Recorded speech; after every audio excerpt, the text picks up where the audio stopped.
Magandang umaga po sa inyong lahat. Malugod na pagtanggap sa St. Joseph Parish Galangin sa ika-6 ng umagang banal na misa na may liturhiya ngayong araw ng Huwebes sa ika-5 linggo ng Pasko ng Pagkabuhay. Tumayo po ang lahat at tayo makiisa sa Eukaristikong pagdiriwang na pamumunuan ng ating Kura Paroko, Reverendo Padre Douglas D. Badong. Magpuri kayo sa Panginoon Diyos, lahat ng santinakpan. Magsiawit kayo at siya'y pagdamahal magpakailanman.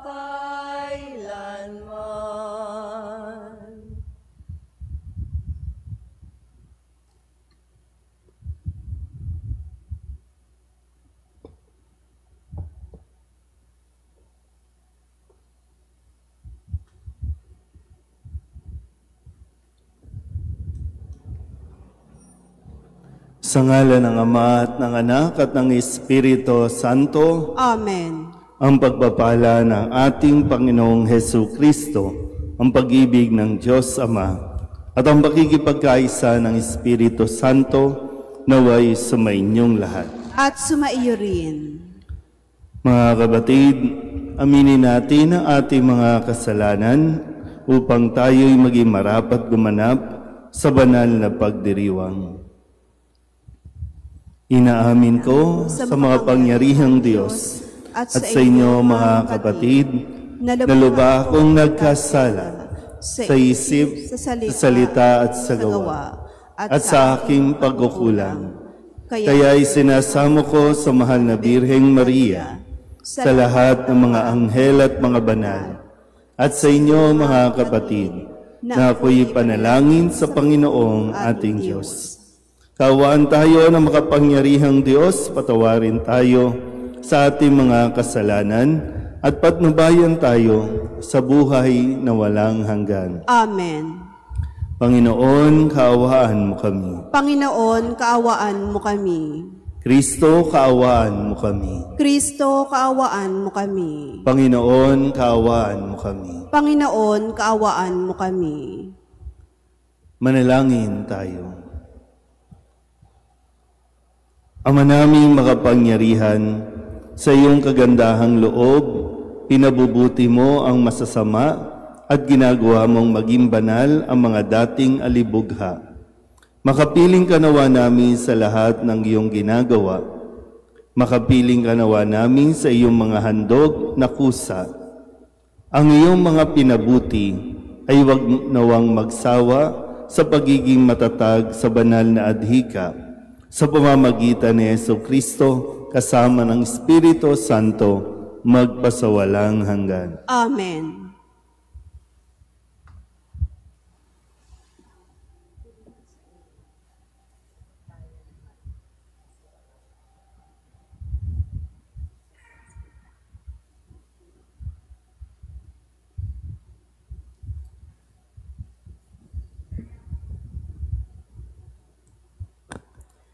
Pagbasa mula sa mga gawa ng mga apostol. Noong mga araw na iyon, pagkatapos ng mahabang pagtatalo, tumindig si Pedro at sinabi sa mga apostol at sa mga matatanda, "Mga kapatid, nalalaman ninyo na noong nakaraang mga araw, hinirang ako ng Diyos upang ipangaral sa mga hintil ang mabuting balita, at sila na may sumampalataya. At ang Diyos na nakasaliksik ng puso ang nagpapatotoo, na tulad natin, sila'y tinatanggap niya ng pagkalooban sila ng Espiritu Santo. Iisa ang tingin ng Diyos sa kanila at sa atin. Nilinis din niya ang kanilang mga puso, sapagkat nanalig sila kay Hesu Kristo. Bakit ba marunong pa kayo sa Diyos? Ba't ninyo ipinapapasan sa mga alagad ang isang dalahing mabigat na hindi natin napasan?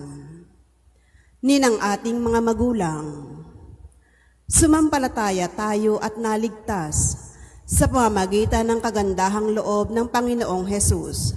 Gayon din naman sila. Tumahimik ang buong kapulungan. Nakinig sila kina Bernabe at Pablo habang isinasalaysay nila ang kababalaghang ginawa ng Diyos sa mga hintil sa pamamagitan nila. Pagkatapos, si Santiago naman ang nagsalita. Mga kapatid, pakinggan ninyo ako. Katatapos pa lamang, isalaysay ni Simon ang unang pagkatawag ng Diyos sa mga hintil upang sila rin ay maging bayan niya, ayon sa hula ng mga propeta. Pagkatapos nito ay babalik ako, at muli kong itatayo ang bumagsak na tahanan ni David. Muli kong ibabangon mula sa kanyang pagkaguho, upang ang Panginooy hanapin ang ibang tao ng lahat ng bansang tinawag ko upang maging akin. Gayon ang sabi ng Panginoon na nagpahayag ng mga bagay na ito mula pa noong una. Kaya't ang pasya ko'y huwag nating ligaligin ang mga hentil na lumalapit sa Diyos. Sa halip, sulatan natin sila na huwag kakain ng anumang inihandog sa Diyos-Diyusan. Huwag makikiapid. Huwag kakain ng hayop na binigti at ng dugo. Sapagkat mula pa ng unang panahon, ang kautusan ni Moises ay binabasa sa mga sinagoga tuwing araw ng pamamahinga at ipinangangaral ang kanyang salita sa bawat bayan. Ang salita ng Diyos. Salamat sa Diyos. Sa lahat ay pinahayag, gawa ng poong nagligtas. Sa lahat ay pinahayag, gawa ng poong nagligtas. Purihin ang Panginoon, awitan ng bagong awit. Panginooy papurihan nitong lahat sa daigdig. Sa lahat ay pinahayag, gawa ng poong nagligtas. Awitan ang Panginoon, ngalan niya ay purihin. Araw-araw ang ginawang pagliligtas ay banggitin. Kahit sa ay ipahayag na ang poon ay dakila. Sa madla ay ipapahayag ang dakila niyang gawa. Sa lahat ay pinahayag, gawa ng poong nagligtas.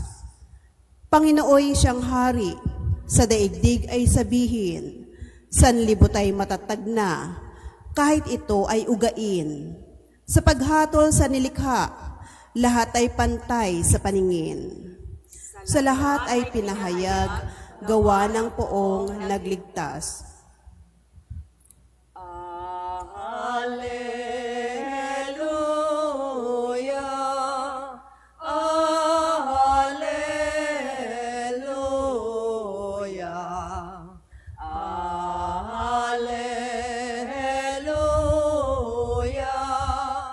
alleluia, alleluia. Ang tinig ko'y pakikinggan ng kabilang sa aking kawan, ako'y kanilang susundan. Alleluia, alleluia,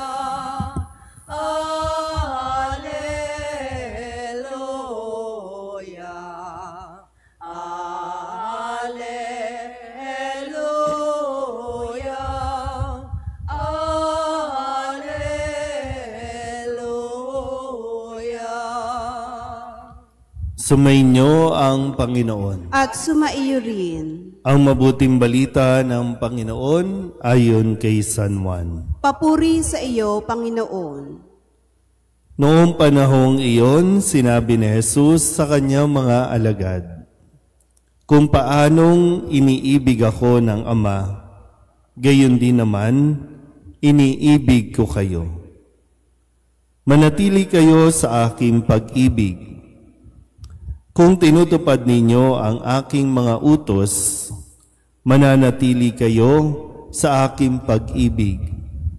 Tulad ko, tinutupad ko ang mga utos ng aking Ama at ako'y nananatili sa kanyang pag-ibig. Sinasabi ko sa inyo ang mga bagay na ito upang makahati kayo sa kagalakan ko at malubos ang inyong kagalakan.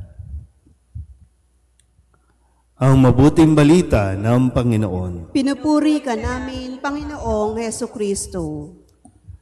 Isang magandang umaga po sa inyong lahat.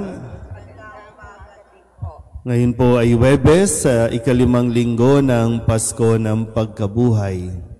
Kahapon, gumamit si Jesus ng isang halimbawa na upang maipaliwanag niya ang kahalagahan ng ating pong pananatili na tayo ay connected sa ating Panginoon. Sabi niya, siya ang puno ng ubas at tayo ang mga sanga. Ang nananatiling na nakakabit sa puno ay magbubunga.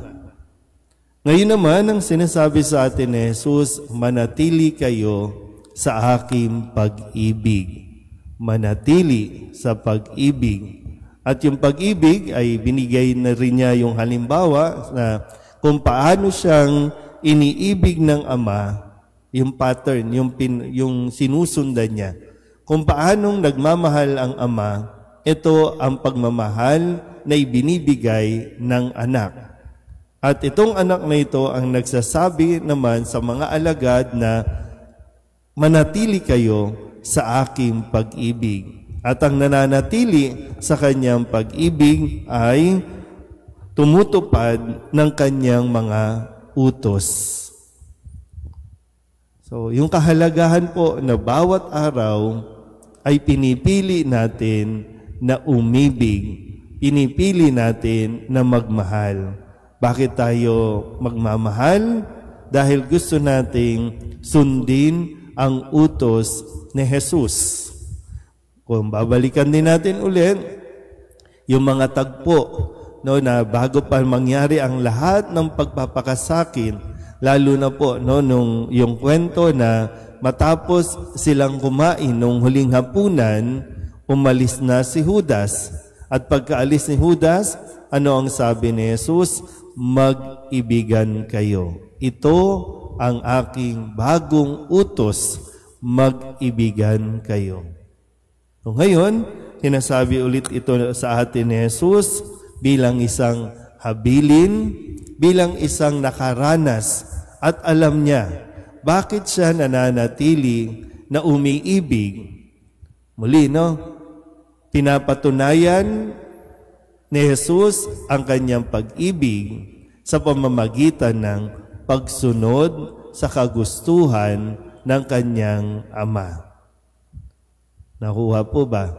Inuulit-ulit ko lang din, para mas mabigyan natin ng pansin. Ano ba ang magagawa ng pag-ibig sa isang tao?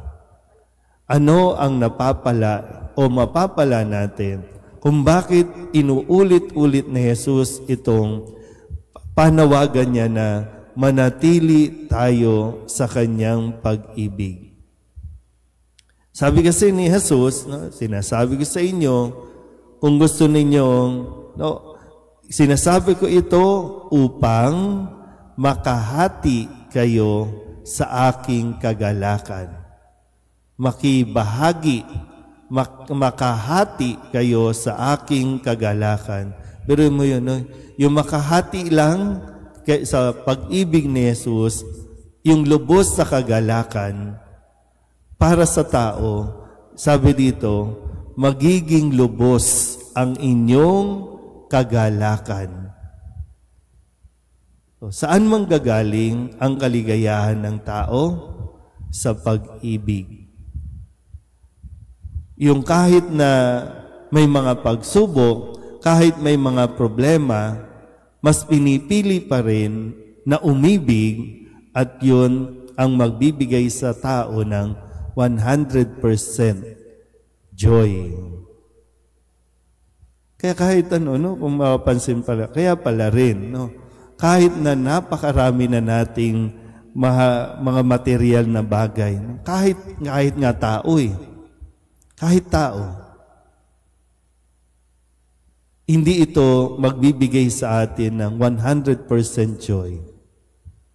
Kundi yung sa kabila ng mahirap magmahal, mas pinili natin magmahal, yun at doon tayo makakaranas ng kagalakan. Hindi lang basta saya kundi kagalakan.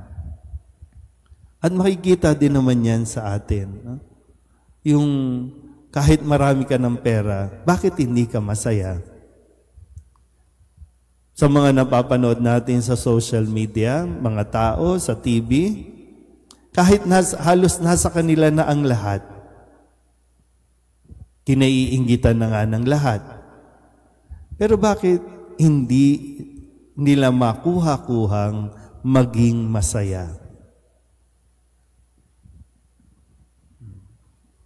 Although tayo, halimbawa tayo sa kalagayan natin, ang inaakala natin para maging masaya, kailangan maraming pera. Yung para sa atin, no? Kasi, siyempre, wala rin tayo Pero yun nga yung inaakala natin na ang magpapasaya sa atin ay maraming pera. Napansin niyo po minsan, di ba sa mga bahay, sa tahanan, di ba kapag walang pera ang magulang, maingay. At doon din nagsisimula. Di ba? Kaya lang, hindi pa kasi natin alam, hindi pa natin na-realize na hindi pera, hindi material na bagay, hindi rin tao. Kasi kala natin, di ba, maraming tao na papalit-palit ng relasyon. Minsan nga may asawa na, susubok pa ng iba kasi inaakala natin na ito yung makapagpapasaya sa atin. Pero sa sinasabi ni Kristo, ang makapagdudulot sa atin ng kaligayahan ay yung tayo ay nagmamahal. Ang magdudulot sa atin ng kagalakan ay yung patuloy tayong magmamahal. Dahil ito ang utos sa atin. Kung nasusunod natin ang utos, natutupad natin ito, ibig sabihin din, nagkakaroon tayo ng fulfillment. Di ba? Yung fulfillment, natutupad na natin nagagawa natin. At yun isa yung sa hinahanap ng tao. Magkaroon siya ng sense of fulfillment. Yun nga lang talaga, no? Kasi wala sa hinagap natin, sa isipan natin na pag-ibig pala ang makapagpapasaya sa atin. Hindi pera, hindi ang relasyon. Kasi may mga relasyong nagdudulot ng problema.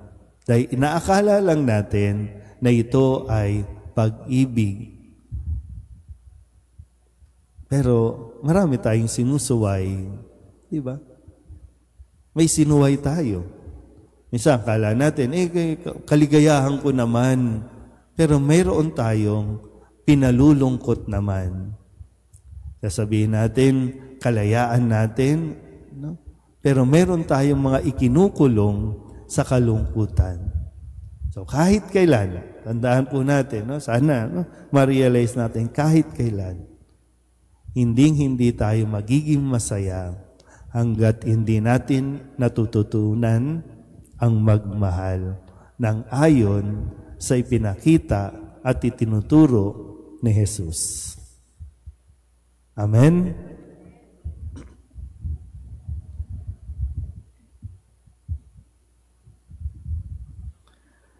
Sinabi ni Kristo, kung mamamalagi kayo sa akin at mamamalagi sa inyo ang mga pananalita ko, hingin ninyo ang anumang loobin nyo at magkakagayon sa inyo. Manalangin tayo ng may pagtitiwala dahil sa mga salita niyang nakapagpapasigla ng loob. Ang ating pong itutugon, Panginoon, dinggin mo ang aming panalangin. Panginoon, dinggin mo ang aming panalangin. Ang ating simbahan naway maging isang tunay na pamayanang namumunga ng pag-ibig at kapayapaan. Manalangin tayo sa Panginoon. Panginoon, dinggin mo ang aming panalangin. Ang mga hindi sumasampalataya naway makakilala sa Diyos sa pamamagitan ng pag-iibigan ng mga Kristiyano. Manalangin tayo sa Panginoon. Panginoon, dinggin mo ang aming panalangin. Ang mga mag-asawa naway maging tapat sa kanilang pag-ibig sa isa't isa na nagpapatunay sa kanilang pananampalataya bilang Kristiyano.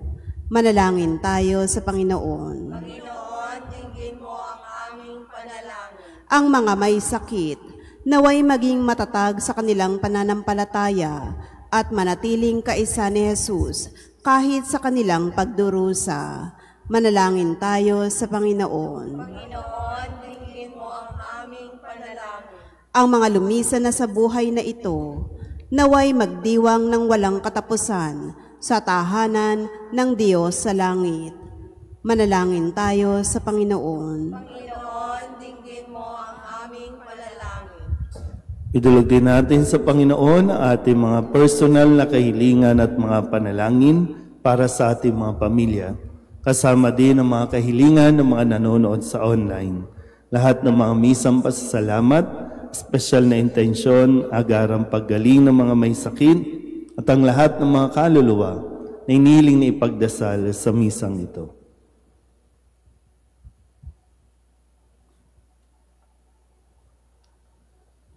Ang lahat ng ito ay inihiling namin sa ngalan ni Kristo, aming Panginoon. Amen.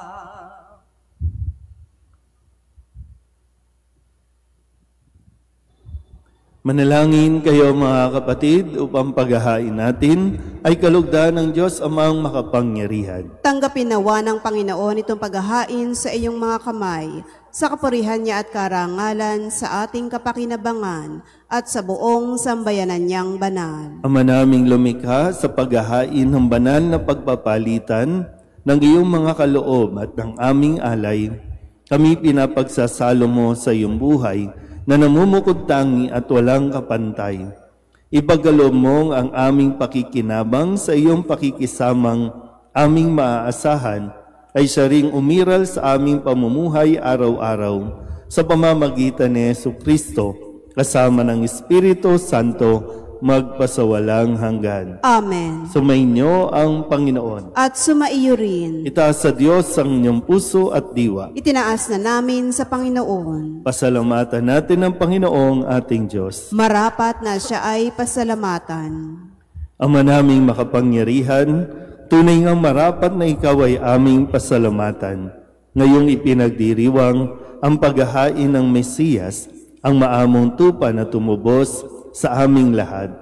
Ang katawan ng anak mong sa krus sa bayubay ay handog ng pag-ibig na walang kapantay. Ito ang paghahaing ganap mong kinalugdan.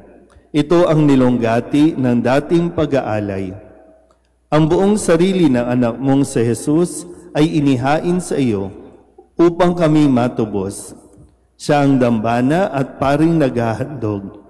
Siya pa rin ang tupang handog na ibinukod. Kaya kaysa ng mga anghel na nagsisiawit ng papuri sa iyo, nang walang humpay sa kalangitan, kami nagbubunyi sa iyong kadakilaan. Santo, Santo, Santo, Panginoong Diyos ng mga hukbo, napupuno ang langit at lupa ng kadakilaan mo, o sana sa kaitaasan, pinagpalang na paririto sa ngalan ng Panginoon, o sana sa kaitaasan. Ama naming banal, ikaw ang bukal ng tanang kabanalan. Kaya't sa pamamagitan ng iyong Espiritu, gawin mong banal ang mga kaloob na ito upang para sa aming maging katawan at dugo ng aming Panginoong Hesu Kristo. Bago niya pinagtiis ang pusang loob na maging handog, hinawakan niya ang tinapay, pinasalamatan kaniya, pinaghati-hati niya iyon, iniabot sa kanyang mga alagad at sinabi, "Tanggapin ninyong lahat ito at kanin, ito ang aking katawan na ihahandog para sa inyo."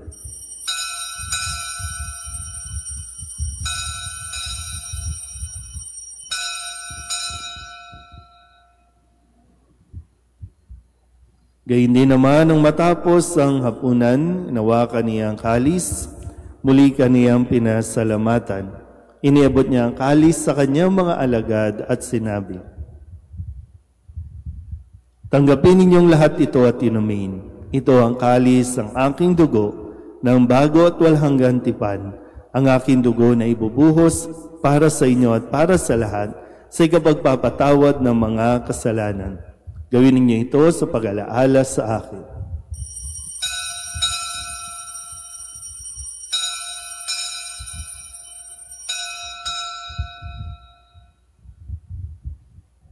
Ipagbunyi natin ang misteryo ng pananampalataya. Si Kristo'y namatay, si Kristo'y nabuhay, si Kristo'y babalik sa wakas ng panahon. Ama, ginagawa namin ngayon ang pag-alaala sa pagkamatay at muling pagkabuhay ng iyong anak. Kaya't iniaalay namin sa iyo ang tinapay na nagbibigay buhay at ang kalis na nagkakaloob ng kaligtasan.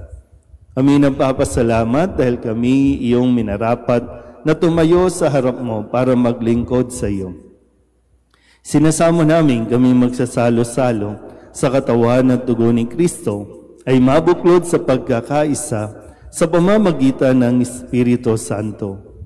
Ama, lingapin mo ang iyong simbahang laganap sa buong daigdig.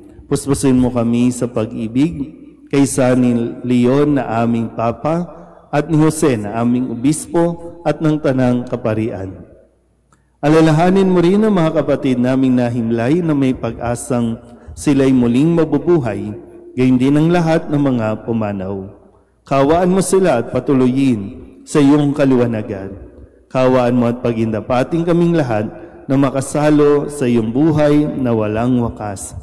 Kaysa ng mahal na Birheng Maria na ina ng Diyos, ng kabiyak ng puso niyang si San Jose, kaysa ng mga apostol at ng lahat ng mga banal na namuhay dito sa daigdig ng kalugod-lugod sa iyo, may pagdiwang nawa namin ang papupuri sa ikararangal mo sa pamamagitan ng iyong anak na aming Panginoong Hesu Kristo. Sa pamamagitan ng Kristo, kasama niya sa Kanya, ang lahat ng parangal at papuri ay sa iyo, Diyos Amang makapangyarihan, kasama ng Espiritu Santo, magpasawalang hanggan. Amen, amen, amen.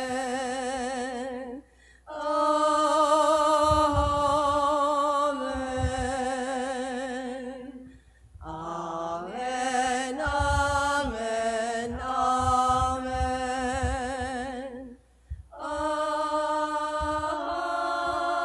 amen. Sa tagubili ng mga nakagagaling na utos at turo ni Jesus sa Panginoon natin at Diyos, ipahayag natin ang lakas loob. Ama namin, sumasalangit ka, sambahin ang ngalan mo, mapasa amin ang kaharian mo, sundin ang loob mo dito sa lupa para nang sa langit. Bigyan mo kami ngayon ng aming kakanin sa araw-araw, at patawarin mo kami sa aming mga sala, para na pagpapatawad namin sa nagkakasala sa amin. At huwag mo kaming ipahintulot sa tukso, at iadya mo kami sa lahat ng masama. Inihiling namin kami iadya sa lahat ng masama, pagkalooban ng kapayapaan araw-araw, iligtas sa kasalanan at ilayo sa lahat ng kapahamakan, samantalang aming pinananabikan ang dakilang araw ng pagpapahayag ng tagapagligtas naming si Jesucristo. Sapagkat iyo ang kaharian at ang kapangyarihan at ang kapurihan magpakailanman. Amen. Panginoong Jesucristo, sinabi mo sa iyong mga apostol, kapayapaan ang iniiwan ko sa inyo, ang aking kapayapaan ang binibigay ko sa inyo. Tunghayan mo ang aming pananampalataya at huwag ang aming mga pagkakasala. Pagkalooban mo kami ng kapayapaan at pagkakaisa ayon sa iyong kalooban, kasama ng Espiritu Santo, magpasawalang hanggan. Amen. Ang kapayapaan ng Panginoon ay laging sumainyo. At sumaiyo rin. Magbigayan po tayo ng kapayapaan sa isa't isa. Kordero ng Diyos na nag-aalis ng mga kasalanan ng sanlibutan, maawa ka sa amin. Kordero ng Diyos na nag-aalis ng mga kasalanan ng sanlibutan, maawa ka sa amin. Kordero ng Diyos na nag-aalis ng mga kasalanan ng sanlibutan, ipagkaloob mo sa amin ang kapayapaan. Ito ang kordero ng Diyos. Ito nag-aalis ng kasalanan ng sanlibutan. Mapalad ang mga inaanyayahan sa kanyang piging. Panginoon, hindi ako karapat-dapat na magpatuloy sa iyo, ngunit sa isang salita mo lamang ay gagaling na ako.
Lumuhod po ang lahat.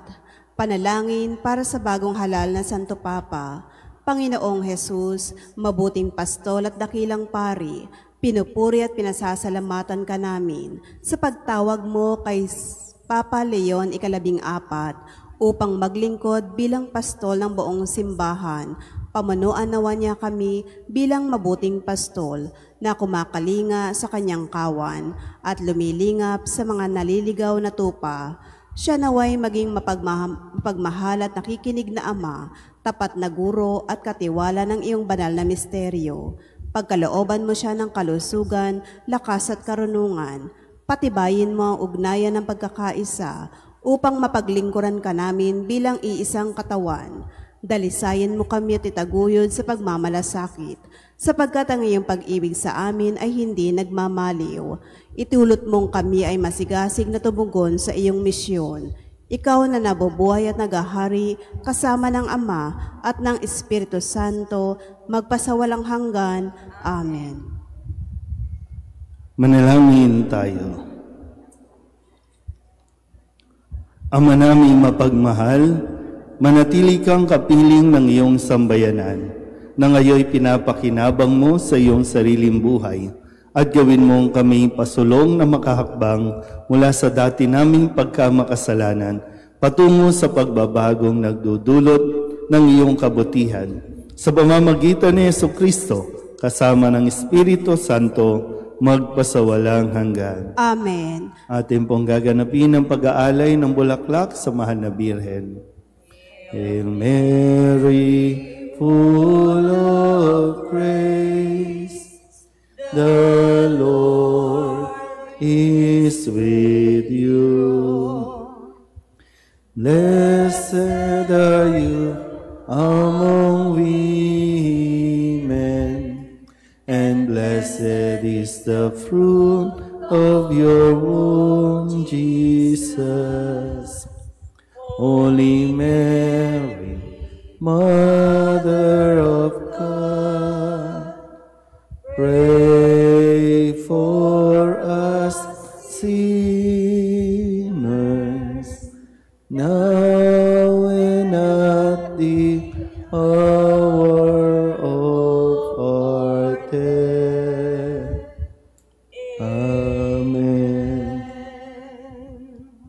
Sumainyo ang Panginoon at sumaiyo rin. at pagpalain kayo ng makapangyarihang Diyos, Ama at Anak at Espiritu Santo. Amen. Tapos sa banal na misa, humayo tayo sa kapayapaan ni Kristo. Salamat sa Diyos. Magandang umaga.